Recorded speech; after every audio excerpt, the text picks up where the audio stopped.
Hey guys, Odddoll here, and thank you for joining me for this video. So today I have a doll head from AliExpress. It did kind of tear open when I was trying to remove the shipping label so my address wasn't on there. But I actually ended up finding this Frankenstein head, which I was so excited to see because this is the 2016 San Diego Comic-Con exclusive doll. This doll is the Ghostbuster Frankenstein, and I'm really curious how they ended up for sale on AliExpress, and I was wondering if maybe they were some sort of sample / prototype along the process of getting this doll, finalized. Fortunately, I do own this doll from the San Diego Comic-Con of 2016, so you can see that my doll came with a bit of an issue. The lip actually smeared on the box, which gave her a lip chip, and then the paint from her lip transferred from the box onto their nose, so that's less than ideal. But now if I ever had the nerve to attempt a head swap while keeping a doll in box, at least I could have a non-smudgy nose one. So now this doll head is definitely different to the version that I have in box, and I don't know if this is simply a variation from the country that they were made in, or perhaps because this doll is on some level a prototype. I'm going to do my best to try and tell whether or not I think it was used in the production process in some capacity or not, but of course it really is in the end just going to be speculation. One thing that I do notice that definitely is a variation is the eyes on the loose doll head. There's definitely differences between them and the ones in box. So as we know, this Ghostbuster Frankie is actually a G2 reboot doll. So one of the differences with the G2 was, of course, the rounder eyes. Now, I do notice on this doll head that the eyes aren't as round. So I'm just really quickly giving this doll head a wash because I don't know where it's been or what it's been exposed to, and touching a dirty doll, it makes me nervous. I just can't do it. So here, we're just getting them a little bit clean. So anyways, back on task. While I'm doing this, I just want to kind of talk through a couple of the ideas that I have here. Basically, I considered that this doll could have been packaged and sold as a San Diego Comic-Con exclusive doll, and then at some point somebody separated the body from the head, and the head ended up for sale. And then the other idea that I had was that this doll was never attached to a body and was just used at some point in the sampling process. So I am partially unboxing my Frankie here so that we can get a better comparison. Obviously, you can tell just from looking at the doll head that this is not hand painted or anything, so we're not talking about it being a hand painted prototype. It would just be if this was potentially a doll head that was used to test something. Yeah. So I want you to get a good look at the inbox Frankie because I would like to know your guys' opinions. Like I know as much about this sort of thing as the general population is capable of knowing who doesn't have some sort of connection. But it does appear to me that the Frankie head has eyes that are less rounded. Like they're perhaps more so somewhere between G1 and G2 as far as the eye shape goes. And then you can notice on the one that's in the box, these glasses have really caused some green staining here, which is, I don't know why I was surprised by that, but I was. So yeah, just take a look at these two Frankies side by side. And if you're so inclined, I would really like to know what you think. We can see that the hair and the makeup are the same on these dolls. Something that's interesting to me is the fact that this doll head has the earrings. Now, I do know that like prototype pieces are not usually the final color when they're in the prototype phase, so I don't know that these earrings could be prototypes, but I think that there is a potential that perhaps that's what was being tested here.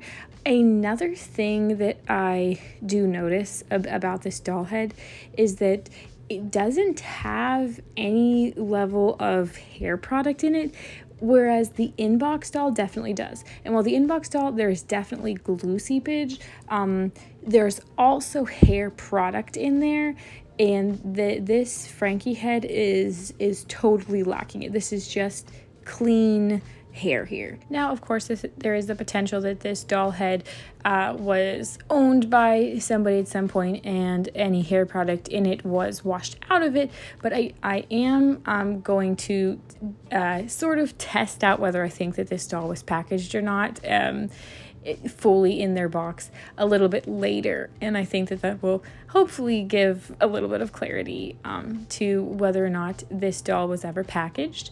And then here I'm bringing over a G1 Frankie that I have just to sort of show you. You can see that this doll head does not have G1 eyes, but it also doesn't feel to me like it fully has G2 reboot eyes. They're just not as rounded, which it could be a country variant. I am not sure.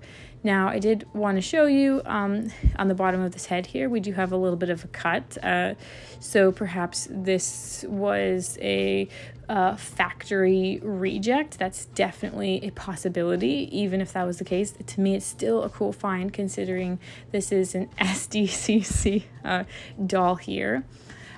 But one thing that I did consider about this doll head is that it is lacking in T-tags, or even the little nubbins that's left after you like snip a T-tag. As you can see, the Frankie in the box has these sunglasses on, and these sunglasses are T-tagged into the side of their head. And so I thought that we should have a look to see if there's anywhere on the sides of this head to see if there's any area that might indicate that a T-tag has been there, which would obviously tell us that the doll had at some point been in packaging, been unboxed, and the head had been separated from the body and sold on AliExpress. So take a look here at where the T-tag will be located. And then we're going to take this Frankie head's hair out so that we can get a good look at whether or not we see any hole where the T-tag goes. Now, I don't know how closely you guys usually look at where the T-tags are on your doll's heads, but I did notice that usually a T-tag, if it has been into a plug where a strand of hair has gone, then the hole where the T-tag was is wider, and if it was put into an area that was not designated for a strand of hair, then it is kind of an odd shape. So what I'm going to do is I'm going to look at this Laguna doll here, because they're a G1 doll that still has the T-tag in the back of their head. And so the back of this doll has the copyright of 2008 Mattel, and so does this doll head, which is why I chose this one. So I am removing this T-tag now so that we can go ahead and see, after we push the remainder of the T-tag inside the doll's head, whether or not there is a mark that shows us that the T-tag was there for packaging. And I can tell you that it is definitely noticeable. I'm not sure how well I am getting it to show up to you on the camera. The T-tag was in with one of the holes where the hair gets plugged into, and that hole is definitely wider and more pronounced than any of the other holes on the head. So, because I am unable to find anywhere on this doll head that shows evidence of a T-tag, I do not believe that this doll was ever actually packaged. So my guess is that this is either a factory reject because of the little cut that is close to the neck, or I think that this doll was potentially used at some point in the factory process. Now, one more thing I'd like to take a closer look at before we wrap this up is the earrings. I'm sorry that my camera went into portrait mode. I don't know how that happened. I had it like landscape, who knows. But I wanted to give you a closer look of the earrings. Like I said, I know that sample pieces usually wouldn't be the color of the final product, and these earrings definitely are. But, you know, just in case there's somebody out there with more knowledge on this sort of thing than me, I figure, hey, I'll give you a closer look at the earrings, and you can let me know what you think. So yeah, regardless of anything else, I'm really excited to have this head. Like I said, my in-box doll has a real bad lip chip that transferred to their nose. So, you know, that's not what you want on your doll. But yeah, if you guys would be, you know, have any sort of inside scoop or just theories in general, go ahead and let me know about them. Okay guys, so I'm popping in here one more time because there is something that I did not notice about this doll's head until I just finished doing this video. And I'm seeing a super jank hairline here. And this pretty much confirms to me that this doll is a factory reject. Which obviously explains why there is no T-tags in the head, because they never would have been packaged being a factory reject. I do still think that the eyes are a little bit less round than the one that I have in box. That could just be a country variant though. That sort of thing does tend to happen. And yeah, it doesn't, I'm still not convinced on why these earrings are here. Maybe I'm not 100% sure, but yeah, I would have to say that this sort of wonky hairline you might see on a playline doll, but when it comes to a collector doll like this, I can definitely see how this might get it factory rejected. But regardless, still really awesome, and I'm either going to body this Frankie or head swap with my lip chip bad nose one. So yeah, but I'd still love to know what you guys think, if you agree that this is a factory reject material or what. So yeah, okay, for real, I'm done now. And that's gonna wrap things up for this video. So thank you in advance to anybody who comments with any theories of your own, and I hope you'll consider subscribing so I can see you guys in the next one. And other than that, just have a super terrific rest of your day. Catch you in the next one, guys. Bye.